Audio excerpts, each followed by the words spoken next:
Hi, everyone. My name is Miranda Schwartz, and I am the Training and Technical Assistance Specialist here at Ujima Inc., the National Center on Violence Against Women in the Black community. Again, Ujima is super excited to be celebrating Kwanzaa with you all. So on this fourth day of Kwanzaa, we are recognizing the principle Ujamaa. This principle focuses on our cooperative economics. This principle emphasizes our right to build our own businesses, control the economics of our own community, and share in all of its work and wealth. So today we are joined by our wonderful Chief Financial Officer, Jennifer Hooker, where she will be talking us through the importance of building wealth for the Black community. Thank you. It is well known that Black households hold significant less wealth than white households in the United States. Despite long-term gains by our community in education and income, the wealth gap grows over time. To work towards closing this gap and building generational wealth for our community, to understand how to get started, we need to know what obstacles stand in the way. Obstacle one is lack of access to home ownership. This is the biggest impediment to Black generational wealth. The value of our homes is tied to the most significant part of our wealth, and home ownership is one of the best ways to begin building generational wealth. However, due to redlining or discrimination during the home buying process, such as not having access to credit and banking services, our community falls short, thus making it difficult to close the wealth gap. Obstacle two is Black Americans are most likely to be underbanked. Our community is more likely to rely on cash and alternative financial services, such as payday lenders, rent-to-own services, and check cashing businesses to fund purchases and manage our finances instead of credit cards and traditional loans. These financially risky behaviors makes closing the economic and racial wealth gap more challenging. Finally, Black Americans face lower medium credit scores. While the credit scoring system was created to take the bias out of lending, it became yet another hurdle that prevent many in our community from building wealth.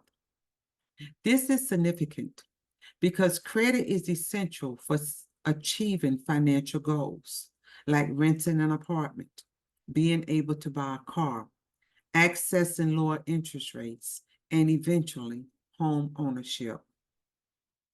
The bottom line is that after many generations of being excluded from wealth building, our community still face a unique set of challenges stemming from racial discrimination. However, we can take steps to bridge that gap, to create generational wealth, to build, grow, and expand our legacy.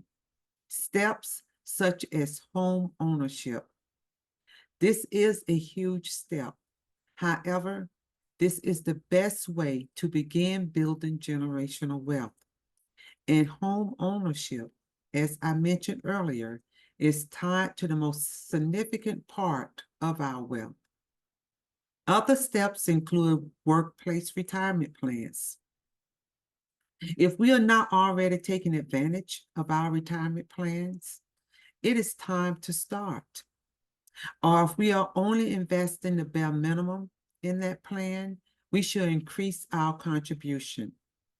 Our community does not always understand how much an investment can grow over a 30-year time frame versus just leaving the money in a bank account.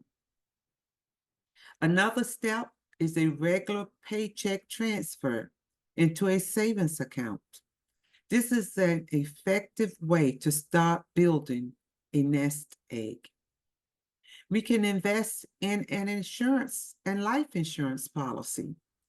There is no easier way to pass on generational wealth than to have a life insurance policy with named beneficiaries. It is a tax-free wealth creation tool that allows us to leave an even more significant legacy for future generations. We also need to change our mindset about discussing generational wealth.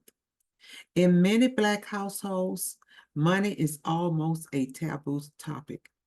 We should talk to our family members about money and personal finances.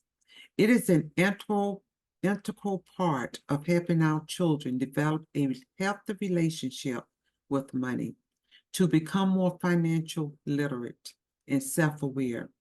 Then, intentionally, we should support other Black businesses and invest in stocks.